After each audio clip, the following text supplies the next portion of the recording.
Welcome dear students, আজকে আমরা আরেকটা ক্লাস নিয়ে হাজির হয়েছি, যেটা হচ্ছে পরমাণুর গঠন বা অ্যাটমিক স্ট্রাকচার। খুব ইম্পর্টেন্ট একটা টপিক। চলো আমরা দেখে নিই এই টপিক থেকে কি কি আমাদের পড়তে হবে এবং কেমন প্রশ্ন পরীক্ষায় আসতে পারে সেগুলো সম্পর্কে আমরা একটু আইডিয়া নিই। তো শুরু করছি আজকে খুব ইম্পর্টেন্ট চ্যাপ্টার অ্যাটমিক স্ট্রাকচার। তোমরা যারা যারা দেখছো তারা ক্লাসটা শেয়ার করবে, লাইক করবে এবং কোনো কিছু জায়গা বুঝতে অসুবিধা হলে কমেন্ট করবে। তো চলো শুরু করছি। পরমাণুর গঠন প্রথমে আমাদের জানতে হবে যে পরমাণু বলতে আমরা কি বুঝি, পরমাণুবাদ বা পরমাণু বলতে আসলে বোঝায় কি, জিনিসটা কি। তো পরমাণু হচ্ছে একটা মৌলের ক্ষুদ্রতম কণা, মানে একটা মৌলকে যদি আমি ভাঙতে থাকি তাহলে যত ক্ষুদ্র করে ভাঙতে ভাঙতে এমন একটা ক্ষুদ্র কণায় পৌঁছাবে যেটা আর সচরাচর ভাঙা যায় না। এটা হচ্ছে একদম ছোট্ট ক্ষুদ্রতম পদার্থ যার মধ্যে এর সমস্ত ধর্ম আছে, এটাকে আমরা বলছি পরমাণু। ঠিক আছে? এবং পরমাণু তারাই কিন্তু রাসায়নিক বিক্রিয়ায় অংশগ্রহণ করে। এই পরমাণু একটা পরমাণু আর একটা পরমাণুর সাথে যুক্ত হয়ে রাসায়নিক বিক্রিয়া ঘটায়, বা এরা আর একটা পরমাণুর সঙ্গে যুক্ত হয়ে রাসায়নিক বিক্রিয়া ঘটায় এবং রাসায়নিক বিক্রিয়ার মাধ্যমে পরমাণুগুলো কি তৈরি করে? বিভিন্ন স্ট্রাকচার, বিভিন্ন গঠনের অণু তৈরি করে। ওকে, তাহলে সিম্পল আমরা কি বুঝলাম? যে পরমাণু কি? পরমাণু হচ্ছে পদার্থের ক্ষুদ্রতম কণা যার মধ্যে ওই পদার্থের সমস্ত ধর্ম বর্তমান। দ্বিতীয়ত, পরমাণু কিন্তু অবিভাজ্য অবস্থায় থাকে। পরমাণু সচরাচর আস্ত থাকে, অর্থাৎ ভাঙা যায় না। চাইলে ভাঙা তো যায়, সেটা বিষয় না, কিন্তু সচরাচর পরমাণু অবিভাজ্য অবস্থায় থাকে এবং এরা কি করে? রাসায়নিক বিক্রিয়ার মাধ্যমে একটা পরমাণু আর একটা পরমাণুর সঙ্গে যুক্ত হয়। যেমন তোমার দুটো হাইড্রোজেন পরমাণু রাসায়নিক বিক্রিয়ার মাধ্যমে অক্সিজেন পরমাণুর সঙ্গে যুক্ত হয়। ঠিক আছে? রাসায়নিক বিক্রিয়ার মাধ্যমে যুক্ত হয়ে কি তৈরি করছে? H2O অণু। তাহলে এরকম এই যে হাইড্রোজেন, এটা একটা আস্ত পরমাণু, এগুলো যুক্ত হয়ে অণু তৈরি করে। বোঝা গেছে? তাহলে পরমাণু অবিভাজ্য অবস্থায় থাকে, পরমাণুরা অণু তৈরি করে। বেসিক কনসেপ্ট আমরা বুঝলাম পরমাণুর। এইবারে বিষয় হচ্ছে, প্রশ্ন আসে কোথা থেকে, যে পরমাণুর গঠন, পরমাণুর মধ্যে কি কি আছে। এই জায়গা থেকে কিন্তু একটা দুটো প্রশ্ন হতে পারে যে পরমাণুর মৌলিক গঠন যদি আমরা বলি, তাহলে পরমাণু 3 ধরনের কণা দ্বারা গঠিত, যাদেরকে আমরা বলি মূল কণিকা বা মৌলিক কণা। কয় ধরনের আছে? না, 3 ধরনের আছে। কি কি একটু দেখে নেব। প্রথম হচ্ছে নেগেটিভ চার্জের ইলেকট্রন, দ্বিতীয় হচ্ছে পজিটিভ চার্জের প্রোটন, আর তৃতীয় হচ্ছে নিস্তড়িত নিউট্রন। এই 3টি পদার্থ, এই 3টি কণা যে কোনো পরমাণুর মধ্যে থাকবে এবং পরমাণু গঠিত হবে। তবে একটা ব্যতিক্রম অবশ্যই মনে রাখবে, যে সাধারণ হাইড্রোজেনে নিউট্রন থাকে না। পৃথিবীতে যতগুলো পরমাণু আছে প্রত্যেকটা পরমাণুতে নিউট্রন থাকবে। কেবলমাত্র একটা পরমাণু আছে যেখানে কোনো নিউট্রন থাকে না, সেটা হচ্ছে সাধারণ হাইড্রোজেন। কোনো নিউট্রন থাকে না, নরমাল হাইড্রোজেন একদম। ঠিক আছে? নরমাল হাইড্রোজেন, এখানে কোনো নিউট্রন নেই। বাকি সমস্ত পরমাণুতে কিন্তু নিউট্রন আছে এবং এই তথ্যটা তোমাদের মনে রাখতে হবে, কারণ এই তথ্য থেকে আমাদের পরীক্ষায় প্রশ্ন আসতে পারে। ঠিক আছে? তাহলে পরমাণুর মধ্যে কোন কোন কণা আছে? ইলেকট্রন আছে, প্রোটন আছে, নিউট্রন আছে। এগুলো তো আমরা দেখলাম, তাই না? ইলেকট্রন আছে, প্রোটন আছে আর নিউট্রন আছে, এই 3টে তো আমরা দেখলাম। কিন্তু কে কোথায় থাকে, কার অবস্থান কোথায়, সেটা তো আমরা জানি না। তাহলে সেটা এখন আমাদের দেখতে হবে। তাহলে পরমাণুর গঠনে যে কণাগুলো রয়েছে সেগুলো আমরা দেখলাম। এবারে কিছু গুরুত্বপূর্ণ তথ্য আমরা দেখে নেব। প্রথমত, পরমাণুর কেন্দ্রীয় অংশ, মানে পরমাণুর একদম সেন্টার যেটা কেন্দ্রে দু রকমের কণা থাকে। কি কি থাকে? একটা হচ্ছে প্রোটন আর একটা হচ্ছে নিউট্রন। সাধারণত নিউট্রন কোথায় থাকে না বলেছি? নিউট্রন কার জন্য থাকবে না? সাধারণ হাইড্রোজেন। সাধারণ হাইড্রোজেনের যদি নিউক্লিয়াস হয় তাহলে সেখানে কি থাকবে? শুধুমাত্র প্রোটন থাকবে। একটু বড় করে আঁকি।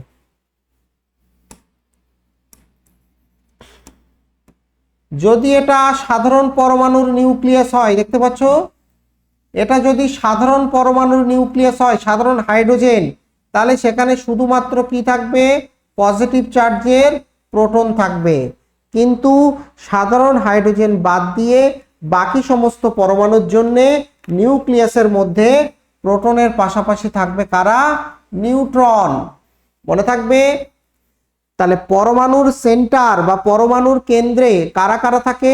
প্রোটন এবং নিউট্রন। প্রোটনের চার্জ কেমন? প্রোটনের চার্জ হচ্ছে পজিটিভ চার্জ। নিউট্রনের চার্জ নেই, তাহলে আলটিমেট নিউক্লিয়াসের আধান কি হবে? নিউক্লিয়াস হবে ধনাত্মক। তাহলে পরমাণুর নিউক্লিয়াসের আধান কেমন হবে?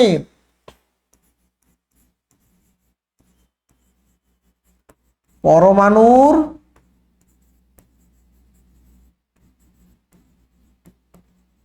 নিউক্লিয়াসের আধান কেমন হবে?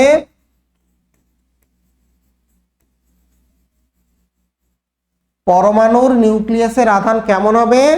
ধনাত্মক হবে। কিসের জন্য ধনাত্মক হবে? প্রোটনের জন্য। কিসের জন্য ধনাত্মক হবে? প্রোটনের জন্য। প্রোটনের জন্য। প্রোটনের জন্য ধনাত্মক হবে। ঠিক আছে, তাহলে নিউক্লিয়াস সম্পর্কে বোঝা গেছে। তাহলে প্রোটন হচ্ছে ধনাত্মক চার্জযুক্ত কণা, যেটা পরমাণুর নিউক্লিয়াসে থাকে, আর নিউট্রন থাকে নিরপেক্ষ কণা। তাহলে আলটিমেট পরমাণুর নিউক্লিয়াসের আধান হচ্ছে ধনাত্মক। বোঝা গেছে? বলো, এটুকু বুঝতে কারো কোনো অসুবিধা হয়েছে? আর যদি বলে নিউক্লিয়াসের আকার কত বড়? নিউক্লিয়াসের আকার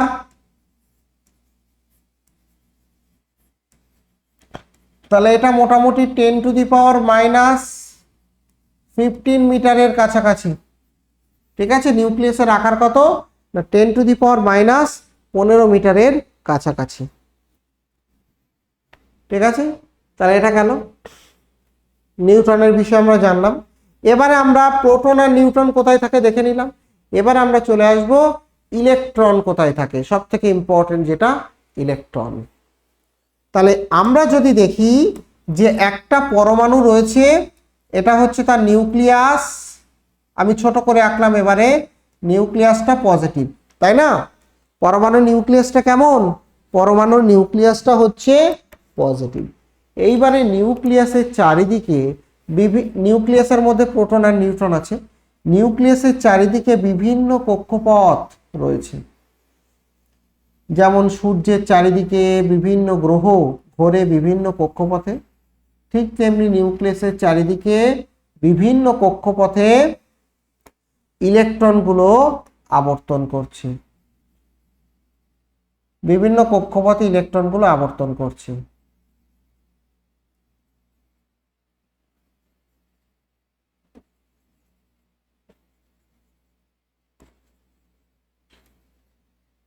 ঠিক আছে, ইলেকট্রনগুলো ঘুরছে বিভিন্ন কক্ষপথে।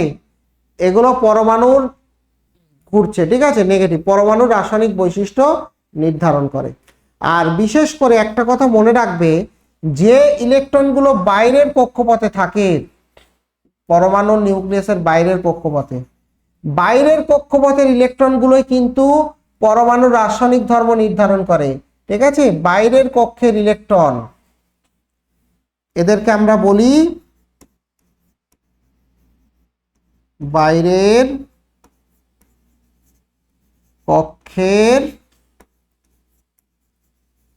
ইলেকট্রন। বাইরের কক্ষের ইলেকট্রন, এদেরকে আমরা কি বলি? যোজ্যতা ইলেকট্রন।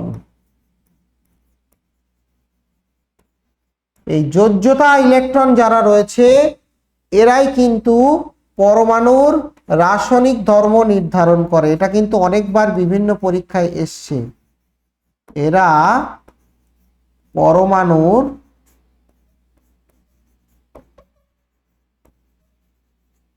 রাসায়নিক ধর্ম নির্ধারণ করে।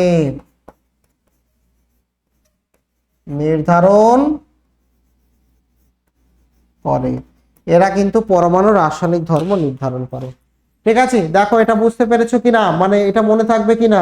বাইরের কক্ষের ইলেকট্রনগুলোই কিন্তু পরমাণু রাসায়নিক ধর্ম নির্ধারণ করে। একটা পরমাণু ধাতু হবে নাকি অধাতু হবে, একটা পরমাণুর গলনাঙ্ক স্ফুটনাঙ্ক বেশি হবে না কম হবে, একটা পরমাণু তোমার রাসায়নিক বিক্রিয়া করবে কি করবে না, নাকি সে নিষ্ক্রিয় হবে, সে কি ইলেকট্রন গ্রহণ করবে নাকি ইলেকট্রন ত্যাগ করবে, যত রকমের রাসায়নিক ধর্ম রয়েছে সমস্ত রাসায়নিক ধর্ম নির্ভর করে বাইরের কক্ষের ইলেকট্রনের উপরে। ঠিক আছে। আর 5 নম্বর পয়েন্ট, যেটা পরমাণুর মধ্যে বেশিরভাগ স্থান হচ্ছে ফাঁকা। এই যে জায়গাগুলো দেখতে পাচ্ছ, এই জায়গাগুলো ফাঁকা পড়ে আছে, ম্যাক্সিমাম জায়গা কিন্তু পরমাণুর মধ্যে ফাঁকা। ঠিক আছে, ম্যাক্সিমাম জায়গা ফাঁকা। আর ইলেকট্রনগুলো বিভিন্ন কক্ষপথে ঘুরে বেড়ায়। এই যে এগুলো রয়েছে, এগুলোকে আমরা কি বলি, এই একটা বা এই একটা, এগুলো হচ্ছে বলা হয় কক্ষপথ, বা এদেরকে বলা হয় শক্তির স্তর। কক্ষপথ বা এদেরকে বলা হচ্ছে শক্তির স্তর। বোঝা গেছে? তাহলে ইলেকট্রনগুলো বিভিন্ন শক্তি স্তরে নিউক্লিয়াসকে প্রদক্ষিণ করে। ওকে, এরপরে আমরা দেখব যে, তাহলে ইলেকট্রনের কক্ষপথ আমরা বললাম। এরপরে আমরা দেখব যে নিউক্লিয়াসের ভর। একটা কথা মনে রাখবে, এখানে তোমার নিউক্লিয়াস আছে খুব ছোট, তার চারপাশে বিভিন্ন কক্ষপথে কারা ঘুরছে, ইলেকট্রন ঘুরছে। তো একটা কথা সবসময় মনে রাখবে, পরমাণুর মধ্যে সব থেকে ভারী অংশ কোনটি? পরমাণুর মধ্যে সব থেকে ভারী অংশ হচ্ছে নিউক্লিয়াস। ঠিক আছে, নিউক্লিয়াস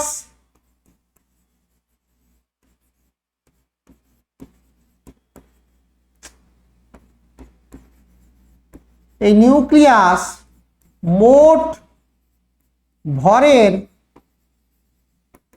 মোট পরমাণুর ভরের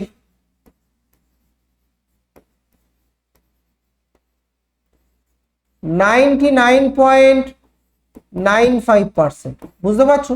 মোট পরমাণুর ভর যদি 100 হয়, তার মধ্যে 99.95 ভাগ ভর হচ্ছে কেবলমাত্র নিউক্লিয়াসের, এবং বাকি ভর হচ্ছে 0.05 হচ্ছে ইলেকট্রনের। ঠিক আছে, এবং বাইরের, আমি আগেও বলেছি যে বাইরের কক্ষের ইলেকট্রনগুলো রাসায়নিক ধর্ম নির্ধারণ করতে সাহায্য করে। তাই তারা কি আয়ন হবে, নাকি সমযোজী বন্ধন তৈরি করবে, নাকি তড়িৎযোজী, এগুলো সবই বাইরের কক্ষের ইলেকট্রনের উপরে নির্ভর করছে। প্রথমে আমরা এটুকু জেনে নিলাম যে পরমাণু কাকে বলে, পরমাণু নিউক্লিয়াস কাকে বলে, নিউক্লিয়াসের আধান কি, ইলেকট্রন কোথায় থাকে, নিউক্লিয়াস কত বড় এবং নিউক্লিয়াস কত ভারী, এগুলো আমরা প্রথমে জানলাম। ঠিক আছে, এগুলো একদম বেসিক ইনফরমেশন, কারণ এটা আমি তোমাদের বেসিক ক্লাস করাচ্ছি। ঠিক আছে, এরপরে আমরা অ্যাডভান্স ক্লাস আমি তোমাদের দেখাবো যে সেখানে কি কি আছে বা কি কি পড়তে হবে রেলওয়ে পরীক্ষার জন্য। ওকে, তো এবার আমরা একটা জিনিস একটু দেখে নেব যে পরমাণুর যে 3টে কণার কথা আমরা বলছি, ইলেকট্রন, প্রোটন এবং নিউট্রন। ইলেকট্রন, প্রোটন এবং নিউট্রন যে 3 ধরনের কণা, তাদের ভর কত আর তাদের আধান কত। এই ভর আর আধান থেকে প্রশ্ন কিন্তু পরীক্ষায় আসে। ভর এবং আধান থেকে প্রশ্ন কিন্তু পরীক্ষায় আসে। যেমন ধরো আমি যদি বলি ইলেকট্রনের ভর কত, দেখো এখানে স্পষ্ট করে দেওয়া রয়েছে। ইলেকট্রনের ভর হচ্ছে 9.109 বা 9.11 ইন্টু 10⁻³ কেজি। ইলেকট্রনের আধান নেগেটিভ 1.6 ইন্টু 10⁻⁻40। একটা জিনিস খেয়াল করো, দেখো প্রোটনের আধান ইলেকট্রনের আধানের সমান কিন্তু বিপরীত, প্লাস 1.6 ইন্টু 10⁻⁻40। আর প্রোটনের ভর দেখো 1.673 ইন্টু 10⁻27, আর নিউটনের ভর দেখো 1.675 ইন্টু 10⁻27। তাহলে একটা জিনিস এখান থেকে পরিষ্কার বোঝা যাচ্ছে যে প্রোটনের ভর আর নিউটনের ভর প্রায় কাছাকাছি। এবং সেই ভর ইলেকট্রনের ভরের থেকে অনেক বেশি। ইলেকট্রন খুব হালকা কণা। এই যে টেবিলটা আমি দিলাম, এই টেবিল থেকে আমরা কয়েকটা তথ্য জানতে পারি। কি কি তথ্য? প্রথম কথা হচ্ছে ইলেকট্রন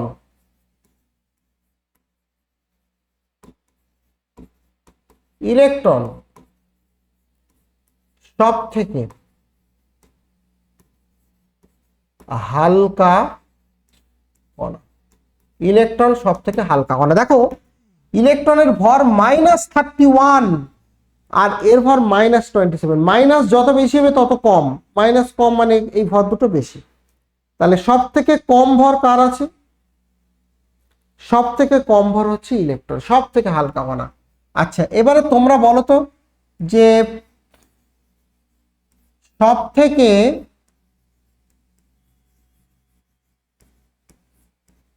ভারী কণা, সব থেকে ভারী কণা কোনটা বলো? সব থেকে ভারী কণা কোনটা?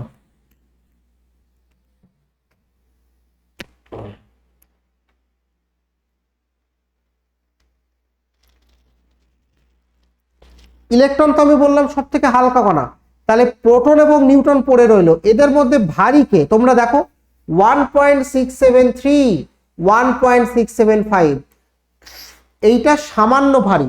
নিউট্রন এবং প্রোটনের ভর প্রায় কাছাকাছি, কিন্তু তুলনামূলক নিউট্রন একটু ভারী হয়।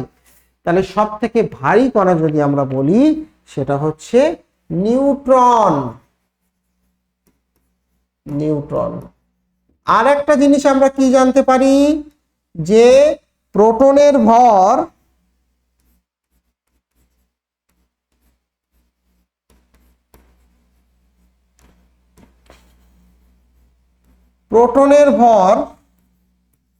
কার সঙ্গে সমান হয়? প্রায় নিউট্রনের ভরের সাথে সমান হয়। প্রোটনের ভর প্রায় নিউট্রনের ভরের সাথে সমান হয়। আর একটা জিনিস আমরা কি জানতে পারি? আর একটা জিনিস আমরা জানতে পারি যে এইবারে আর একটা কোশ্চেন, যেটা যে একটা প্রোটন ইলেকট্রনের থেকে ভারী তো নাকি হালকা? ইলেকট্রন তো হালকা, প্রোটন তো ভারী। তো একটা প্রোটন ইলেকট্রনের থেকে, এই প্রশ্নটা, কত গুণ ভারী হবে? এগুলো তোমরা খাতায় লিখে নেবে। একটা প্রোটন একটা ইলেকট্রনের থেকে কত গুণ ভারী হবে? প্রায় 2000 গুণ ভারী হবে, বা আরো সঠিকভাবে বললে 1836 গুণ ভারী হবে। এগুলো কিন্তু খাতায় লিখবে। তাহলে এগুলো কিন্তু প্রত্যেকটা একটা একটা আলাদা আলাদা প্রশ্ন হতে পারে, ঠিক আছে? আর আমরা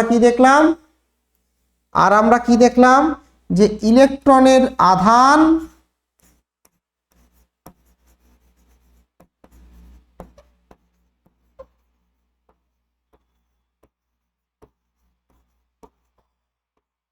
প্রোটনের সাথে সমান।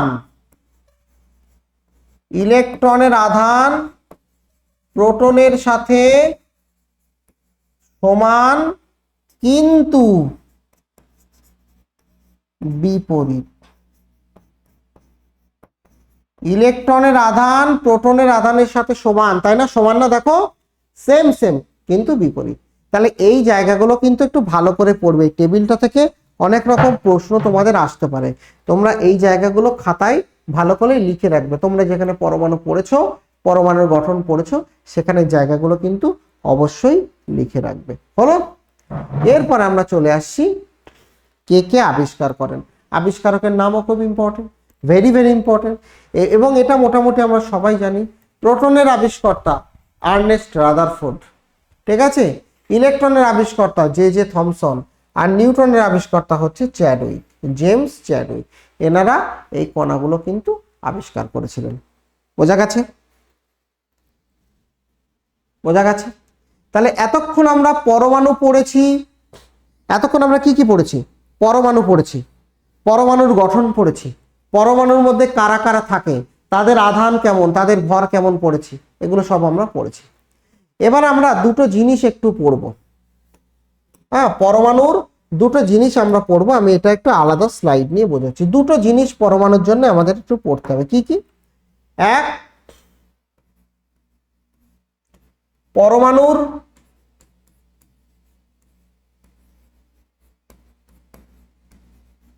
ক্রমাঙ্ক, যেটাকে আমরা জেড দিয়ে লিখি। আর দুই হচ্ছে ভর সংখ্যা, যেটাকে আমরা এই দিয়ে লিখি। এক হচ্ছে পরমাণু ক্রমাঙ্ক আর দুই হচ্ছে ভর সংখ্যা। কাকে বলে পরমাণু ক্রমাঙ্ক? আচ্ছা বলো, পরমাণুর নিউক্লিয়াসে কারা থাকে? একটা পরমাণুর একটা উদাহরণ দিয়ে বোঝাই। ধরো একটা পরমাণুর নিউক্লিয়াস, এটা কি? এটা নিউক্লিয়াস। এখানে তোমার 12টা প্রোটন আছে আর তোমার 20টা নিউট্রন আছে। নিউক্লিয়াসে কারা থাকে? পজিটিভ চার্জের প্রোটন আর নিস্তড়িত নিউট্রন। তাহলে এই জন্য ইলেকট্রন নিউক্লিয়াসের আধান হয়ে যায় পজিটিভ। এবার আমাকে বলো যে পরমাণু ক্রমাঙ্ক আমরা কাকে বলবো? পরমাণু ক্রমাঙ্ক মানে নাম্বার অফ প্রোটন। প্রোটনের সংখ্যা যে কটা থাকবে সেটাকে আমরা বলবো পরমাণু ক্রমাঙ্ক। তাহলে এখানে পরমাণু ক্রমাঙ্ক জেড এর ভ্যালু কত? না 12, কারণ এখানে 12টা প্রোটন আছে। যে কটা প্রোটন থাকবে সেটাই কিন্তু তার পরমাণু ক্রমাঙ্ক। বলো বুঝতে পেরেছো কিনা?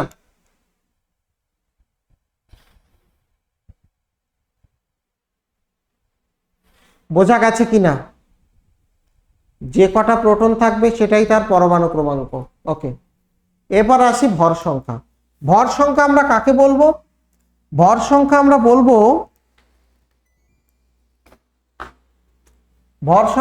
বলবো নাম্বার অফ প্রোটন, অর্থাৎ প্রোটনের সংখ্যা প্লাস নাম্বার অফ নিউট্রনের সংখ্যা। প্রোটনের সংখ্যা এবং নিউট্রনের সংখ্যার যে যোগফল সেটাকে আমরা বলবো ভর সংখ্যা। তাহলে এখানে ভর সংখ্যা কত হবে? এ, একটা নিউক্লিয়াসে প্রোটন কটা আছে? 12টা আর 20টা নিউট্রন। তাহলে প্রোটনের সংখ্যার সঙ্গে আমরা 20 নিউট্রন সংখ্যা যোগ করব। তাহলে এটা হবে ভর সংখ্যা হবে 32। ভর সংখ্যা কত হবে? 32। বোঝা গেছে? তাহলে দুটো জিনিস প্রথমে কিন্তু আমাদের জানতে হবে, যে পরমাণু ক্রমাঙ্ক কাকে বলে আর ভর সংখ্যা কাকে বলে। আশা করি কারো কোনো ডাউট নেই এখানে। কারো কোনো ডাউট আছে কি? যদি কারো কোনো ডাউট থাকে অবশ্যই তলায় কমেন্ট করবে। ক্লাসটা যারা যারা দেখছো একটু শেয়ার করো ক্লাসটা বন্ধুদের সঙ্গে, যারা তোমার মতোই প্রিপারেশন নিচ্ছে বিভিন্ন পরীক্ষা। এবারে আমরা চলে আসছি পরমাণুর গঠন সংকেত। আমরা একটা পরমাণুকে কিভাবে সাংকেতিক ভাষায় লিখব, তার চিহ্ন কি হবে, গঠন সংকেত কি হবে। তো গঠন সংকেত লেখার জন্য তোমরা জানো প্রত্যেকটা এলিমেন্ট পর্যায় সারণীতে আলাদা আলাদা চিহ্ন দিয়ে প্রকাশ করা হয়। প্রত্যেকটা এলিমেন্ট, প্রত্যেকটা পরমাণুর আলাদা আলাদা ইংরাজি অক্ষর রয়েছে। যেমন হাইড্রোজেনের এইচ, হিলিয়ামের এইচই, লিথিয়ামের এলআই, বেরিলিয়ামের বিই, বোরনের বি, কার্বনের সি, নাইট্রোজেনের এন, অক্সিজেনের ও। প্রত্যেকটা পরমাণুকে বোঝানোর জন্য আলাদা সিম্বল বা আলাদা অক্ষর আছে, প্রত্যেকটা পরমাণুকে বোঝানোর জন্য। তো পরমাণুর গঠন সংকেত লেখার জন্য আমাকে প্রথমে সেই পরমাণুর সিম্বলটা জানতে হবে। আমি যদি কার্বনের লিখি তাহলে কার্বনের চিহ্ন হচ্ছে সি, তাহলে আমরা প্রথমে এখানে সি লিখলাম। হলো? সি লিখে তলায় লিখতে হবে পরমাণু ক্রমাঙ্ক, মানে তলায় লিখতে হবে জেড। পরমাণু ক্রমাঙ্ক সংখ্যাটা তলায় লিখতে হবে, আর ওপরে লিখতে হবে ভর সংখ্যা এ। ওপরে কি লিখতে হবে? ভর সংখ্যা এ। তা কার্বনের পরমাণু ক্রমাঙ্ক 6, মানে প্রোটন 6টা আর ভর সংখ্যা 12টা, মানে প্রোটন এবং নিউট্রনের যোগফল হচ্ছে 12। বোঝা গেছে আমি কি বললাম? চলো কয়েকটা আমরা প্র্যাকটিস করি।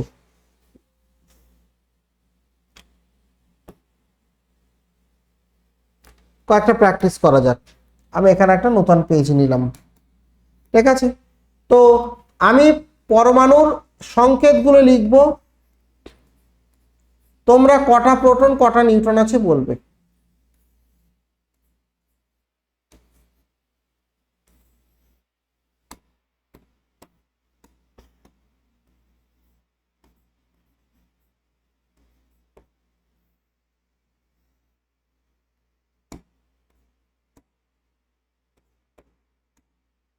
চোদ্দ 6,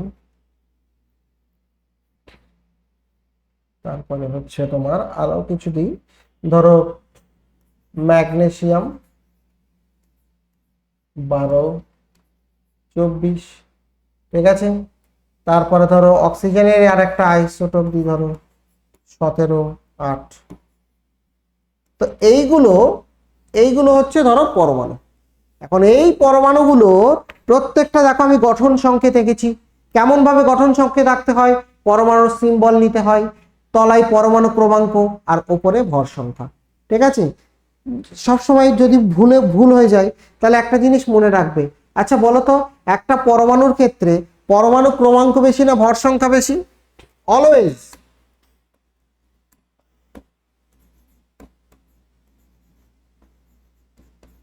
অলওয়েজ পরমাণু ক্রমাঙ্কের থেকে ভর সংখ্যা বেশি হয়। আরে হবেই তো, কারণ পরমাণু ক্রমাঙ্ক মানে প্রোটন সংখ্যা, প্রোটনের সাথে নিউট্রন যোগ করলে ভর সংখ্যা, তাহলে যোগফল তো বেশি হবে, হবেই তো বেশি। তাহলে সব সময় ভর সংখ্যা বেশি পরমাণু ক্রমাঙ্ক থেকে, এক্সেপ্ট একটা পরমাণুর ক্ষেত্রে ব্যতিক্রম আছে। বলতে পারবে কোন পরমাণুটা? একটা পরমাণুর ক্ষেত্রে ব্যতিক্রম আছে, বলতে পারবে কোন পরমাণুটা? কার ক্ষেত্রে ব্যতিক্রম? সাধারণ হাইড্রোজেন,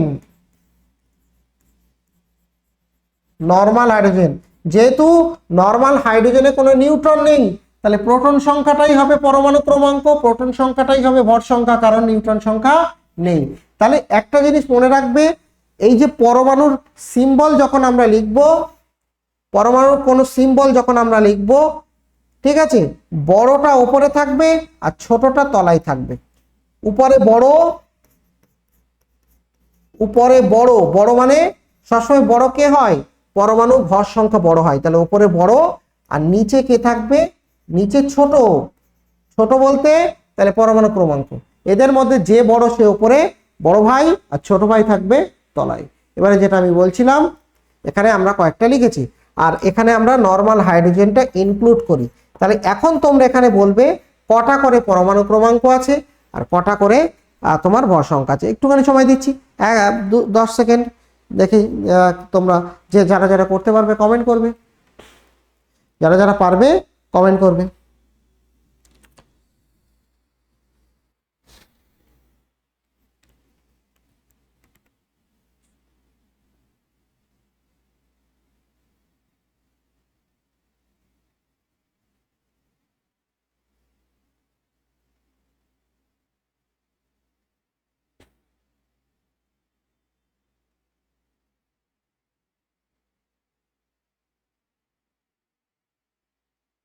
ঠিক আছে,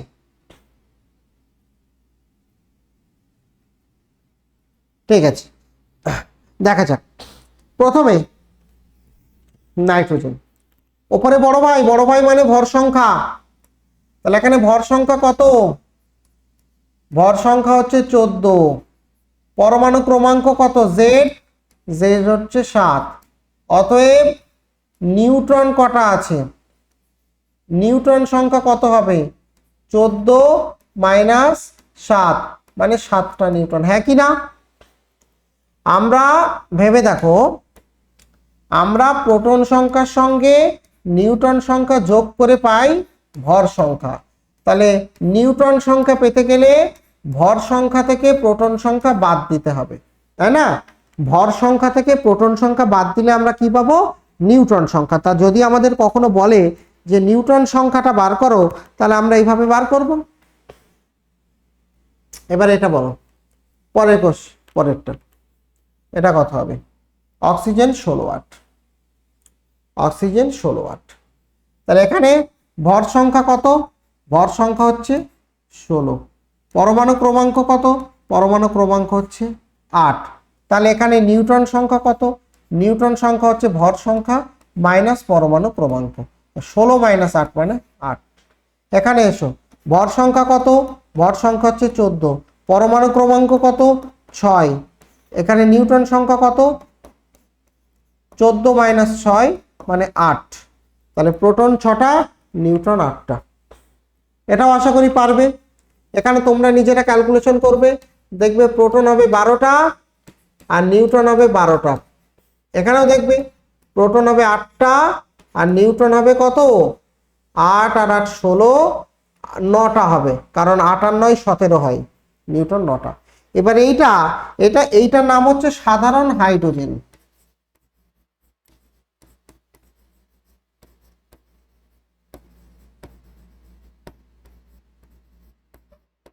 এটার নাম কি, সাধারণ হাইড্রোজেন। সাধারণ হাইড্রোজেনে প্রোটন কটা থাকবে, নিউট্রন কটা থাকবে। প্রোটন থাকবে একটা, কারণ তলায় আছে 1, ঠিক আছে। আর এর ভর সংখ্যা কত, ভর সংখ্যাও হচ্ছে 1, উপরে থাকে ভর সংখ্যা, তলায় থাকে প্রোটন সংখ্যা, পরমাণু ক্রমাঙ্ক 1, ভর সংখ্যা 1। তাহলে নিউট্রন সংখ্যা মানে a মাইনাস পি, তাই তো, বা এই সরি a মাইনাস জেড, আমরা জেড দিয়ে লিখি, এগুলো পি দিয়ে ফেলেছি, এগুলো সব জেড দিয়ে লিখতে হবে, ঠিক আছে। জেড 12, জেড হচ্ছে 8, এখানে জেড হচ্ছে, তাহলে a মাইনাস জেড মানে 1 মাইনাস 1 মানে 0। সাধারণ হাইড্রোজেনের পরমাণুতে কোনো নিউট্রন নেই, 0টা নিউট্রন আছে। বোঝা গেছে, প্রত্যেকে বুঝতে পেরেছো? তাহলে পরমাণুর গঠন সংকেত থেকে প্রোটন এবং নিউট্রনের পরিমাণ বার করা, এগুলো তোমাদের পড়তে হবে, ঠিক আছে। আচ্ছা, তোমাদের জন্য কম্বাইন্ড ফাউন্ডেশন 7.0 ব্যাচ শুরু হচ্ছে। আমরা অলরেডি কম্বাইন্ড ফাউন্ডেশন 6.0 ব্যাচ করিয়েছি, এবং এখানে যারা কম্বাইন্ড 6.0 ব্যাচের স্টুডেন্ট আছো, যদি কেউ থেকে থাকো অবশ্যই রেসপন্স করবে। 6.0 ব্যাচে আমরা কি করেছি, একদম বেসিক লেভেল থেকে, বেসিক লেভেলের একটা করে ক্লাস নিয়েছি এবং তার উপরে অ্যাডভান্স লেভেলের একটা করে ক্লাস নিয়েছি। যে বেসিক লেভেলের পরীক্ষা, বেসিক লেভেলের যে কোর্স, সেটা তোমার কোন কোন পরীক্ষায় কাজে লাগবে, ডাব্লিউবিপি পরীক্ষা, কেপি পরীক্ষা, এই সমস্ত পরীক্ষায় কাজে লাগবে। আর বেসিক টু অ্যাডভান্স নোট কোথায় কোথায় কাজে লাগবে, পিএসসির পরীক্ষা, রেলওয়ে পরীক্ষায় তো বিশেষ করে লাগবে, এসএসসি পরীক্ষায় লাগবে। এইগুলো হচ্ছে বেসিক টু অ্যাডভান্স, মানে বেসিক লেভেলও থাকবে, তার সঙ্গে অ্যাডভান্স লেভেলেরও থাকবে। যেমন রেলে তো তোমার ফিজিক্সের বা আলো বলো বা পরমাণু বলো, এখান থেকে তো অঙ্ক থাকবে, ঠিক আছে, কিছু কিছু অঙ্ক তো অবশ্যই থাকবে। তো সেই জন্য সেটাই করানো হয়েছে। তো 6.0-তে যেভাবে করানো হয়েছে বেসিক কোর্স, অ্যাডভান্স কোর্স, এখানেও কিন্তু আমরা সেইভাবে বেসিক কোর্স, অ্যাডভান্স কোর্স করাবো, যেগুলো তোমার রাজ্য স্তরের বিভিন্ন পরীক্ষা অ্যাজ ওয়েল অ্যাজ সেন্ট্রাল লেভেলের বিভিন্ন পরীক্ষায় তোমাদের কাজে লাগবে। আর আমি বর্তমানে 6.0-তে যেটা করাচ্ছি সেটা হচ্ছে মক টেস্ট। আজ ঠিক আছে, এই কয়েকদিন ধরেই মক টেস্ট চলছে। তো ওখানে মক টেস্টে আমি এই সমস্ত পরীক্ষার PYQ নিয়ে এসেছি। যদি কেউ থাকো, এই রিসেন্ট যদি কোনো ক্লাস করে থাকো, ফিজিক্যাল সায়েন্সের লাস্ট হলো, তার আগে লাইফ সায়েন্স হয়েছে, ওখানে আমরা সব PYQ করেছি, বিভিন্ন পরীক্ষার PYQ। এবং সেখানে তোমরা দেখেছো যে PYQ গুলো 90%, 95% প্রায় আমাদের যেগুলো নোট আছে, নোটের থেকে দেওয়া হয়েছে। তো একই রকমভাবে আমরা 7.0 করাবো। তোমরা 7.0 যারা জয়েন করতে ইচ্ছুক, যারা 6.0-তে ছিলে না, ঠিক আছে, কিন্তু বিভিন্ন পরীক্ষার জন্য প্রস্তুতি নিচ্ছ, তো একটা ব্যাচ তাদের জন্য এনাফ হবে, সমস্ত পরীক্ষার প্রস্তুতি তোমার হয়ে যাবে। এখানে সেভাবেই কিন্তু পড়ানো হয়, ঠিক আছে। আমি এখানে ফিজিক্যাল সায়েন্সের পার্টটা করাবো, ফিজিক্যাল সায়েন্স বা ভৌতবিজ্ঞান, মানে ফিজিক্স এবং কেমিস্ট্রি, দুটো পার্ট আমি করাবো, যাতে তোমাদের সমস্ত পরীক্ষার জন্য কভার হয়, ঠিক আছে। এছাড়াও TWS অ্যাপে তোমরা বিভিন্ন ব্যাচ দেখতে পাবে, যারা যে ব্যাচে ইচ্ছুক। যেমন তোমাদের সামনে আপার প্রাইমারির একটা পরীক্ষা হওয়ার কথা রয়েছে, হবেই, ঠিক আছে, আপার প্রাইমারি পরীক্ষা হবেই, এবং তার জন্য আপার প্রাইমারির সায়েন্সের একটা বেসিক ব্যাচ কিন্তু হয়ে গেছে, যেটা থিওরি ব্যাচ ছিল। এবার যেটা চলছে সেটা হচ্ছে প্র্যাকটিসের উপরে ব্যাচ চলছে আপার প্রাইমারিতে, ঠিক আছে, সায়েন্সের উপরে প্র্যাকটিস। তো এটা দেখবে, যারা ইচ্ছুক তারা দেখতে পারো। রেলওয়ে, শুধুমাত্র রেলওয়ের জন্য ফাউন্ডেশন ব্যাচ আছে, শুধুমাত্র এনএম জিএনএম এর জন্য ফাউন্ডেশন ব্যাচ আছে, ডাব্লিউবিপি কেপির জন্য ব্যাচ আছে, আর কম্বাইন্ড ফাউন্ডেশন ব্যাচ আছে, যেটা তোমার ওভারঅল সব পরীক্ষাকেই কভার করে, ঠিক আছে। যারা একেবারে একটা পরীক্ষার জন্য প্রস্তুতি নিতে চাও তারা কম্বাইন্ড 7.0 ব্যাচে ক্লাস করতে পারো, ঠিক আছে। তো এগুলো তোমরা দেখতে পারো। TWS অ্যাপ ডাউনলোড করতে হবে, কোনো সমস্যা হলে এই নাম্বারে ফোন করবে বা হোয়াটসঅ্যাপ করবে, বা তলায় একটা নাম্বার দেখতে পাচ্ছ স্ক্রিনের তলায়, ফোন করতে পারো। এবার আমরা কতগুলো গুরুত্বপূর্ণ কনসেপ্ট শিখব। কি কি? প্রথমত হচ্ছে আইসোটোপ কাদের বলে, ভেরি ভেরি ইম্পর্টেন্ট। আইসোটোপ মানে দুটো পরমাণু এমন হবে যাদের পারমাণবিক ক্রমাঙ্ক বা প্রোটন সংখ্যা কি হবে, একই হবে, কিন্তু নিউট্রন সংখ্যা আলাদা, ফলে তাদের ভর সংখ্যা হবে আলাদা, তারা হচ্ছে আইসোটোপ, ঠিক আছে। আমি দুটো পরমাণুর এখানে উদাহরণ লিখছি। ধরো কার্বনের দুটো পরমাণু লিখছি। কার্বনের একটা পরমাণু 12.6, কার্বনের একটা পরমাণু ধরো 14.6। তো 12.6 যে পরমাণুটা, 12.6 যে পরমাণুটা, এখানে পরমাণু ক্রমাঙ্ক কত বলতো, আর ভর সংখ্যা কত? এখানে পরমাণু ক্রমাঙ্ক 6, ভর সংখ্যা 12, তাহলে নিউট্রন সংখ্যা কত হবে? নিউট্রন সংখ্যা এর থেকে ওটা বাদ দিতে হবে, তবে 12 - 6 মানে 6। এখানে জেড সংখ্যা কত? জেড সংখ্যা হচ্ছে 14। এখানে এ কত? ভর সংখ্যা, সরি জেড সংখ্যা এখানে 6, 6টা তলায়, ওপরে আছে ভর সংখ্যা 14, আর নিউট্রন সংখ্যা কত হবে? নিউট্রন সংখ্যা হচ্ছে এ মাইনাস জেড, 14 - 6 মানে 8টা। তাহলে একটা জিনিস দেখতে পাচ্ছ, এদের প্রোটন সংখ্যা সমান কিন্তু নিউট্রন সংখ্যা আলাদা, তাই ভর সংখ্যা আলাদা, তাই এরা হচ্ছে পরস্পরের আইসোটোপ। আইসোটোপ হতে গেলে প্রোটন সংখ্যা সমান হতে হবে।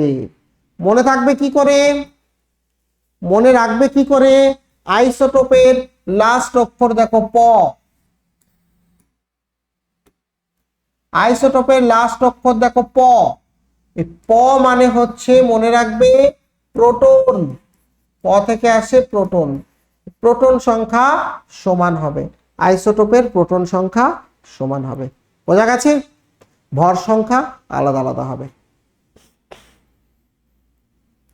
ক্লিয়ার এটা? আইসোটোপ।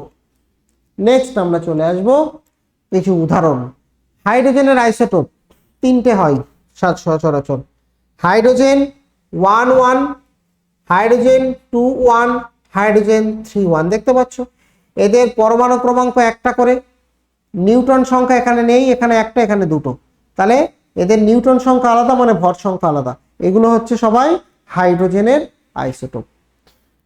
নেক্সট ধরো আমরা কার্বনের কিছু আইসোটোপ দেখে নেব।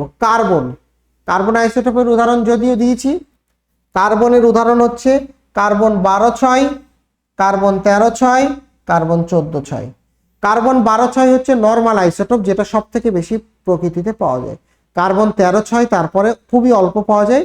আর কার্বন 14.6 এটা কিন্তু তেজস্ক্রিয় আইসোটোপ। এই আইসোটোপটা কিন্তু রেডিও অ্যাক্টিভ এবং এটা পুরানো জিনিসের বয়স নির্ণয় করতে ব্যবহার করা হয়। তাহলে কার্বনের তিনটি আইসোটোপ, ঠিক আছে। স্টেবল আইসোটোপ যদি বলে তিনটি। অক্সিজেনের কথা আমরা যদি বলি, অক্সিজেনের তিনটে, অক্সিজেন 16.8, 17.8, 18.8, ঠিক আছে। 8টা করে প্রোটন আছে, আর এর 8টা নিউট্রন, 9টা নিউট্রন, 10টা নিউট্রন। এভাবে অক্সিজেনের তিনটে আইসোটোপ হয়, ঠিক আছে। একই রকম ভাবে তোমার আমরা যদি বলি ইউরেনিয়ামেরও দুটো আইসোটোপ হয়। ইউরেনিয়াম 235-92 আর 238-92। এবং এই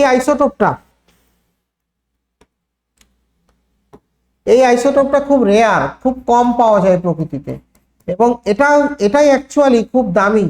নিউক্লিয় রিঅ্যাক্টর, পরমাণু চুল্লি বা পরমাণু বোম,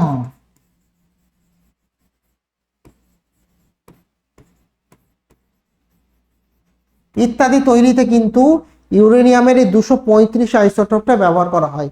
অনেকে কিন্তু পরীক্ষায় মানে ভুল করানোর জন্য 238 দিয়ে রাখে। তো 238ও কিন্তু ইউরেনিয়ামের একটা আইসোটোপ, অবশ্যই 238 ইউরেনিয়ামের একটা আইসোটোপ, কিন্তু 238টা কিন্তু ব্যবহার করা হয় না, এটা মাথায় রাখবে। ঠিক আছে? আচ্ছা, এরপরে আমরা আরেকটা কনসেপ্ট শিখবো, আরেকটা কনসেপ্ট যেটা হচ্ছে আইসোবার। আইসোবার মানে এমন দুটো পরমাণু যাদের ভর সংখ্যা একই থাকবে কিন্তু পরমাণু ক্রমাঙ্ক আলাদা হবে। কি বললাম? দুটো এমন পরমাণু যাদের ভর সংখ্যা সেম কিন্তু পরমাণু ক্রমাঙ্ক আলাদা। ভর সংখ্যা উপরে থাকে বড় ভাই, যেমন ধরো কার্বন একটা আমি লিখলাম আর নাইট্রোজেন আমি একটা লিখলাম। কার্বন 14.6 আর নাইট্রোজেন 14.7, দুটো পরমাণু। দেখো এদের ওপরে ভর সংখ্যা না, দেখো এর ভর সংখ্যা 14, এর ভর সংখ্যা 14। তাহলে দুটোর যদি ভর সংখ্যা সমান থাকে তাদেরকে আমরা কি বলবো? পরস্পরের আইসোবার। পরস্পরের আইসোবার। এই মনে রাখবে কি করে? বার মানে এই যে লাস্টে যে সংখ্যাটা আছে বার, এই বার মানে হচ্ছে ভর। ঠিক আছে? ভর সংখ্যা। বার থাকলে মনে রাখবে ভর সংখ্যা সমান, এটা যেন না গুলিয়ে যায়। আইসোটোপ মানে প যদি থাকে তাহলে প্রোটন সংখ্যা সমান। বার মানে বার যদি থাকে আইসোবার তাহলে ভর সংখ্যা সমান। ঠিক আছে? উদাহরণ তো দেওয়াই আছে এখানে, দেখো কার্বন 1400, নাইট্রোজেন 1400, এরা হচ্ছে পরস্পরের আইসোবার। হলো? এরপরে আমরা চলে আসব আইসোটোন।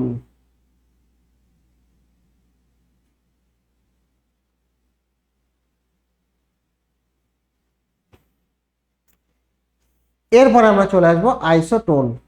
আইসোটোন কাদের বলে? আইসোটোন মানে যাদের নিউট্রন সংখ্যা সমান। দেখো যাদের ভিন্ন ভিন্ন নিউট্রন সংখ্যা, ভিন্ন ভিন্ন প্রোটন সংখ্যা হতে পারে কিন্তু নিউট্রন সংখ্যাটা সমান হবে, তারা হচ্ছে আইসোটোন। একটা উদাহরণ দিয়ে বুঝিয়ে দিই। যেমন ধরো তোমার কার্বন, ওই আগের উদাহরণটাই ব্যবহার করি। আগের উদাহরণটা কত ছিল? কার্বন 14.6 আর ধরো নাইট্রোজেনের 15.7, দুটো আইসোটোপের কথা ভাবো। তাহলে এখানে তুমি ভাবো পরমাণু ক্রমাঙ্ক কত? না 6। ভর সংখ্যা কত? না 14। তাহলে নিউট্রন সংখ্যা কত হবে? a - z, মানে 14 - 6 মানে হচ্ছে 8টা নিউট্রন আছে। এখানে যদি আমরা হিসাব করি, এখানে আমাদের পরমাণু ক্রমাঙ্ক কত? 7। ভর সংখ্যা কত? ভর সংখ্যা হচ্ছে 15। তাহলে আমরা যদি বলি নিউট্রন সংখ্যা, নিউট্রন সংখ্যা a - z, তার মানে কত হবে? 15 - 7 মানে 8। দেখতে পাচ্ছ দুটো পরমাণুতে কটা করে নিউট্রন আছে? এই দুটো পরমাণুতে কটা করে নিউট্রন আছে? না 8টা করে নিউট্রন আছে। তাহলে এদেরকে আমরা কি বলবো? এদেরকে আমরা বলবো পরস্পরের আইসোটোন। বলো এটুকু বুঝতে পেরেছো? এদেরকে আমরা কি বলবো? এরা পরস্পরের আইসোটোন। মনে রাখবে কি করে? এই যে লাস্টের অক্ষরটা আবার দেখো, দন্তান্ন আছে। দন্তান্ন মানে হচ্ছে নিউট্রন। দন্তান্ন থেকে আসে নিউট্রন সংখ্যা সমান।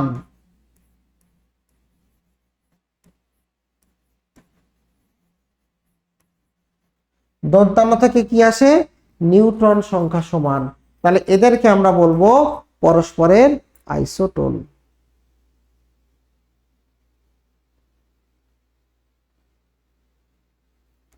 ওকে, ঠিক আছে। এবারে আমরা আইসোটোপ, আইসোবার এবং আইসোটোন সম্পর্কে আমরা জেনে নিলাম। এবার আমরা কয়েকটা এমসিকিউ করি এখান থেকে, বলো। আচ্ছা, উদাহরণ তো দিয়েছি আমি, বলো। পরমাণুর মধ্যে ধনাত্মক কণা কোনটি? খুবই সোজা, কয়েকটা এমসিকিউ রয়েছে, ফটাফট অ্যান্সার করবে। পরমাণুর মধ্যে ধনাত্মক কণা হচ্ছে প্রোটন। পরমাণুর মধ্যে নিস্তড়িত কণা কোনটি? নিস্তড়িত কণা হচ্ছে নিউট্রন। পরমাণুর একটা প্রোটনের ভর কত? এই দেখো, এই ভরগুলো কিন্তু মনে রাখতে হবে, আবারও বলছি, এই ভরগুলো কিন্তু তোমাকে মনে রাখতে হবে। ভর এবং আধান, তিনটে যে মৌলিক কণা আছে তাদের ভর এবং আধান কিন্তু তোমাকে মনে রাখতে হবে। কত হবে একটা প্রোটনের ভর? এখানে কিন্তু গ্রামে দেওয়া আছে, বুঝলে? গ্রামকে 1000 দিয়ে ভাগ করলে কিলোগ্রাম হয়।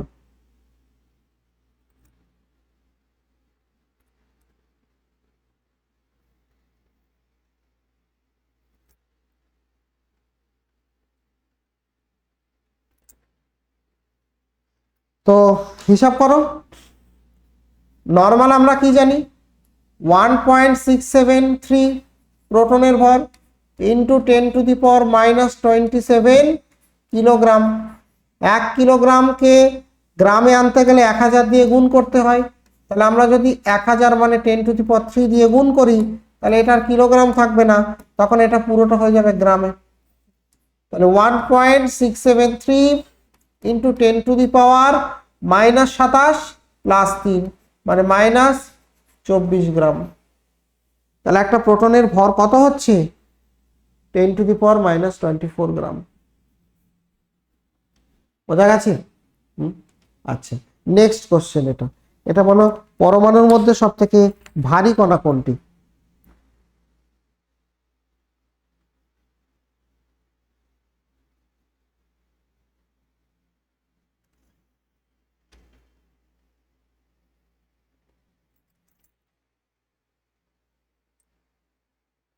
পরমাণুর মধ্যে সব থেকে ভারী কণা হচ্ছে নিউট্রন। গুড।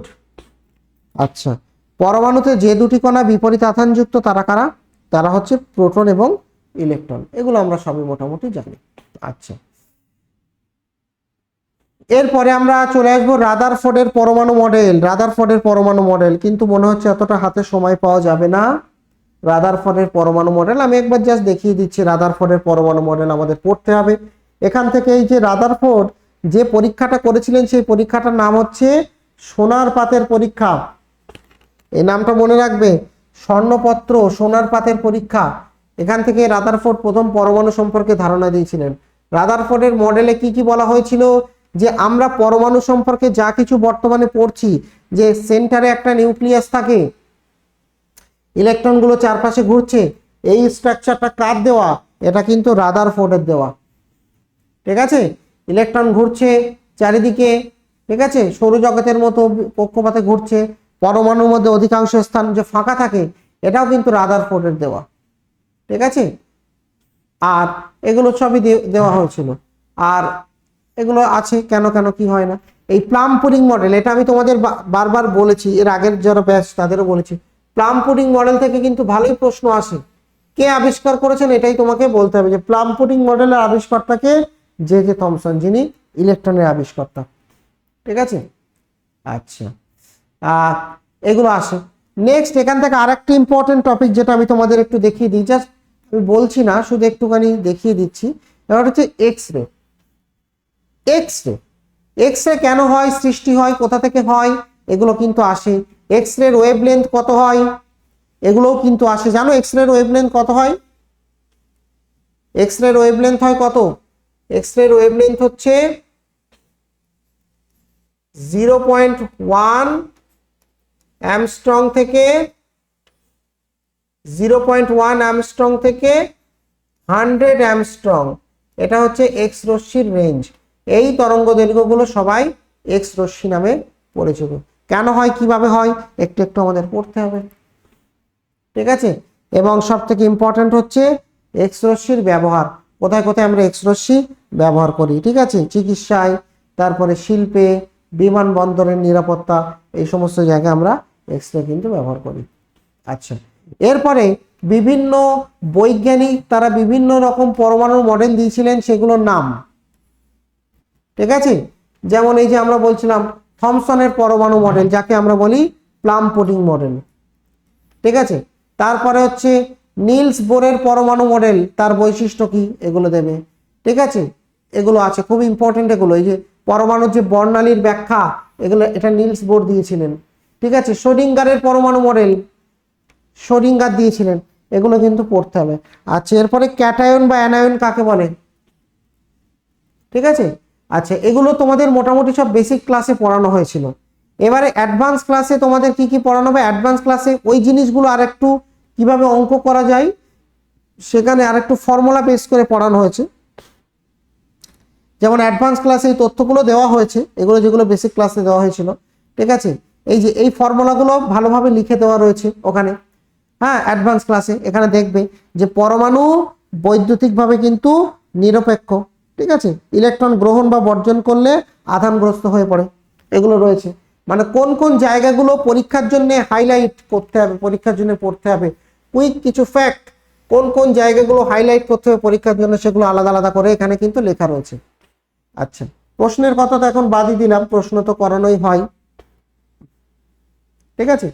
এরপরে এখানে একটা হাইলাইট করা হয়েছে তোমাদের, এগুলো কিন্তু অ্যাডভান্স ক্লাসের নোট, ঠিক আছে। এগুলো অ্যাডভান্স ক্লাসে বোরের পরমাণু মডেলের এখান থেকে কিন্তু প্রশ্ন আসে, কারণ বর্তমানে যে মডেলটা ব্যবহার করা হয় সেটা অনেকটাই কিন্তু বোরের মডেল।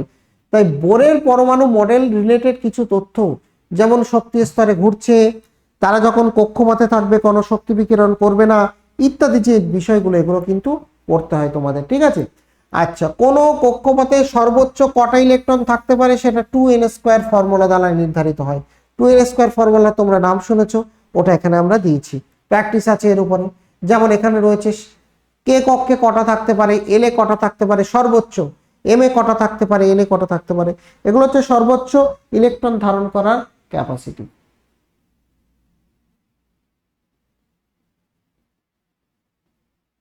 ঠিক আছে।